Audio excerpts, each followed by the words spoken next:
Hello everyone, আসসালামু আলাইকুম। ঘুরতে গেলাম, ওখানে একটু চা খেলাম। চাটা এত মজার ছিল, নাস্তার পরে চা সেই স্বাদ, একটু খেতেই হয়। তারপরে বাচ্চাদেরকে নাস্তা দিলাম, ওরা নাস্তা খেলো। ও সন্ধ্যা চা খাবে বিস্কিট দিয়ে ভিজিয়ে ভিজিয়ে, তাই চায় বানিয়ে দিলাম। বান্ধবীর বাসায় বান্ধবী আচার বানিয়ে নিয়ে আসলো। এত টেস্ট আর এত সুন্দর হয়েছে আচারের কালারটা। আমার বান্ধবী নিয়ে আসছে, অনেক অনেক ধন্যবাদ বান্ধবী তোমাকে সুন্দর আচার নিয়ে আসার জন্য। ওর পছন্দের ডাল ভর্তা, ওর ডাল ভর্তা হলে আর কিচ্ছু লাগে না, সুন্দর মতো চেটে পুটে খেয়ে নেয় এই ডাল ভর্তা দিয়ে আমার ছেলে, আমার ছোট্ট বাবাটা।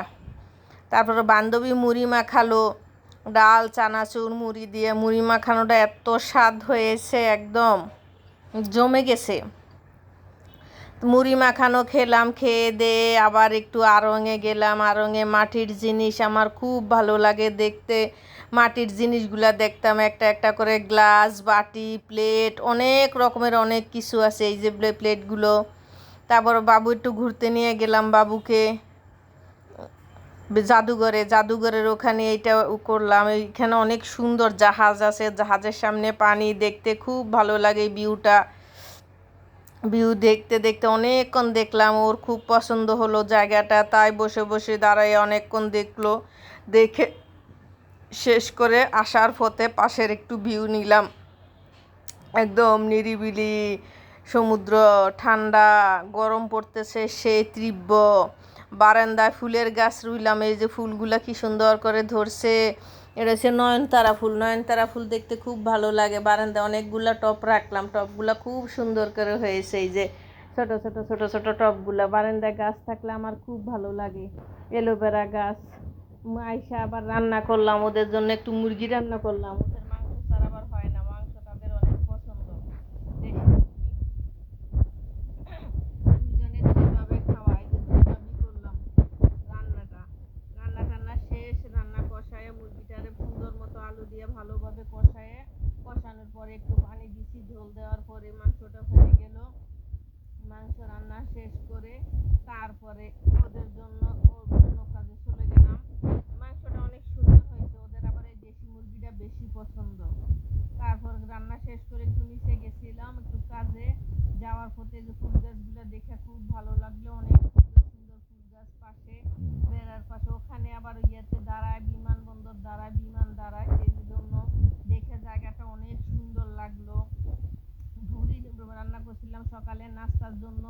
ভুড়ি ভুনাটা খুব সুন্দর হয়েছে এবং টেস্ট হয়েছে অনেক। বাচ্চাদেরকে খাবার দিয়ে দিলাম, দুই ভাই মিলে সুন্দর করে গল্প করতেছে আর খাইতেছে। সবাই দোয়া করবেন আমার দুই বাচ্চার জন্য, আল্লাহ তাদেরকে সব সময় যেন এমন রাখে। তাজা তাজা পুঁই শাক দেখে আর লোভ সামলাতে পারলাম না, সাথে সাথে তাজা তাজা পুঁই শাক নিয়ে আসলাম। পুঁই শাক ভাজি খেতে খুব ভালো লাগে। রাতের জন্য আবার পটল ভাজি করলাম, রাতে খাবো। রাতে একটু শুকনো দিয়ে খেতে ভালো লাগে পটল ভাজি। এভাবে খেলে খুব মজা হয়, আমরা তো এভাবে সবসময় ভাজি করি।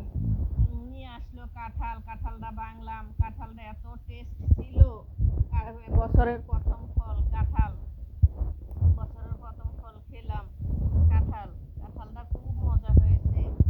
তারপরে ছাদ বাগানের আম গাছে এত আম ধরেছে, অনেক সুন্দর করে আমগুলা ধরছে।